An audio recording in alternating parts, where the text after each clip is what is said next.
Gixxer Bro's bike really sucks. It's falling apart, it's starting to rust. Loose wires are everywhere, no bolts holding on the chair. I hate this build. Why did I agree to this?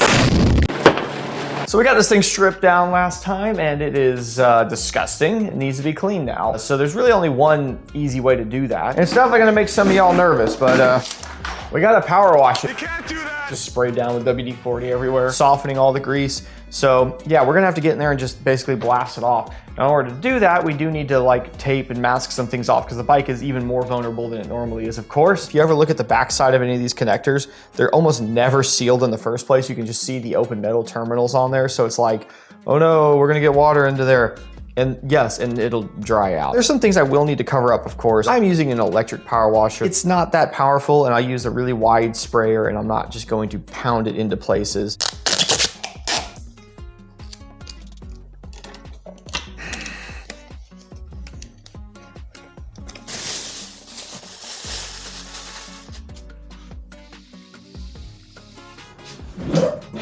Can't go full lock, the clutch and brake line are in the way. That's terrible.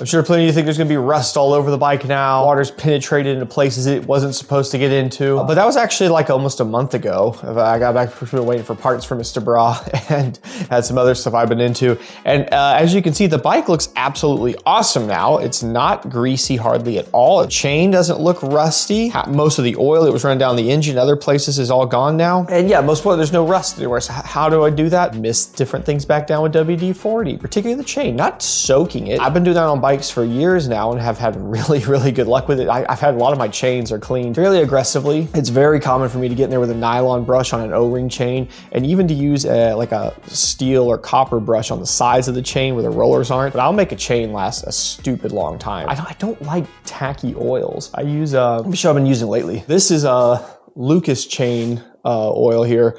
And what I like about this is it foams when it gets onto things. It's a very foaming oil. Mr. Bro has also been by since then and dropped off a whole bunch of junk over there. What I really think we should do now is get this subframe part, because we really do need to figure out what we're gonna do with this this busted bit here, this JB welded, look, you can kind of flex it if you try. You can see the crack I haven't seen yet. This is bad, nothing's holding the battery in. Why would anything be holding the battery in? Just everywhere. So I gotta start getting all this crap out of it.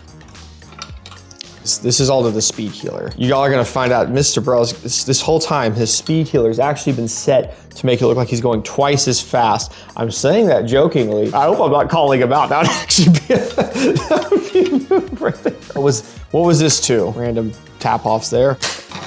Subframe, a subframe for your subframe. I heard you like subframes. Interesting way of building things. Gixxer, bro. Right. And the rest of it. God dang, that shot across the room like one of my toenails. Battery tender. What is this? What the f is this? Quick shifter. Quick shifter that apparently doesn't work.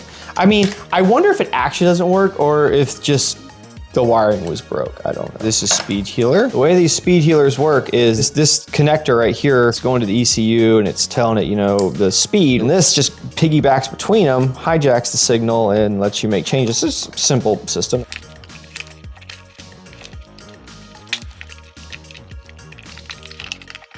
That's the tip over sensor. The old school move is you would fill these with silicone. Right, there's the guidance system. Like this stuff right here gives people headaches, you know? Oh, I'm never gonna get it back where it went. But most of this stuff, like when you actually start following the wiring harness and the way it's all set up, like, man, most of this stuff is really like rigid and like has a place it goes. Like it always to me is really obvious. Hey, there's the rubber band that's supposed to be holding the battery in. Total squidge. Ah! It's the 10 mil. Yeah, I didn't think that was gonna happen. Since this side is damaged, why are we bothering removing this one?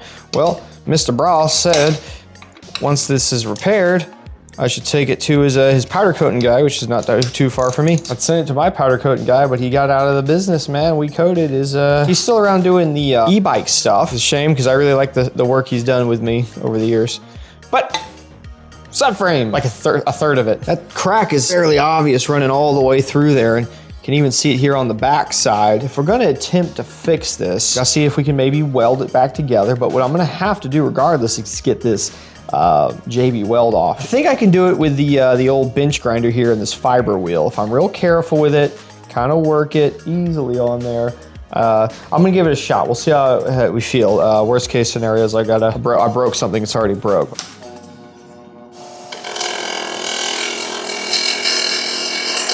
Smells like JB Weld. I feel like that's probably a good thing.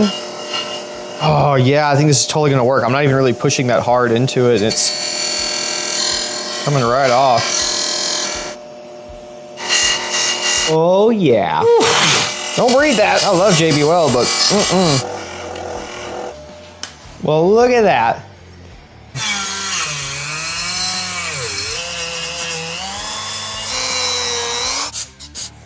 Oh God, what happened? Oh, no, stop it. I think that'll be okay. I'm just gonna wait to hear back from some possible things and people that may be able to weld it. Now what? You know, actually, why I've got the Dremel out, this bolt on the shifter is snapped off and it's all screwed up in there, so let's cut it off.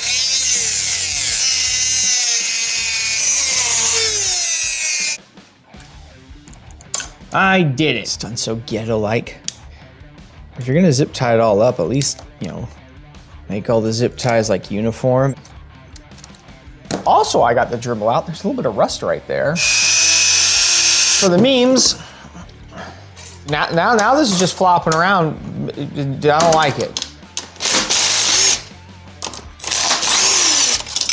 It's like 10 million zip ties back here.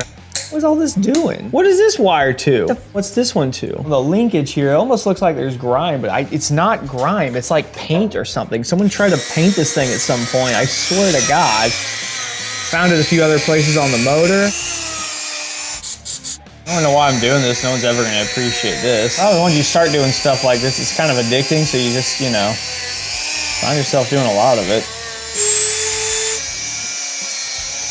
Here's where you do something you're really gonna regret. Watch this.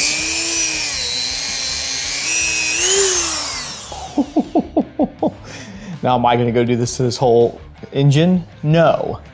Luckily, a fairing covers this too, so I don't have to think about that. But don't that look nice right there? Look at that shiny, getting that oxidation off. Looking better than new. A little slick. Ooh, there's some rust right there. It's gone. Look, you get the header now too. There's some junk right there. This stuff right here gets me messed up. Ooh, look at that. I mean, you know, since I'm polishing things,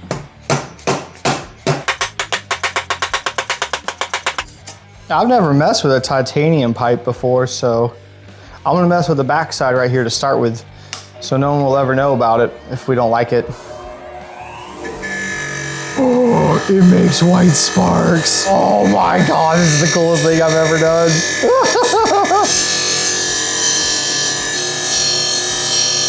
I apologize too. There's channels that are dedicated to this sort of thing and they know what they're doing. I do not. This isn't even really the right kind of tool for that. It's a bench grinder, yes, but it's not like a... They got ones for like this.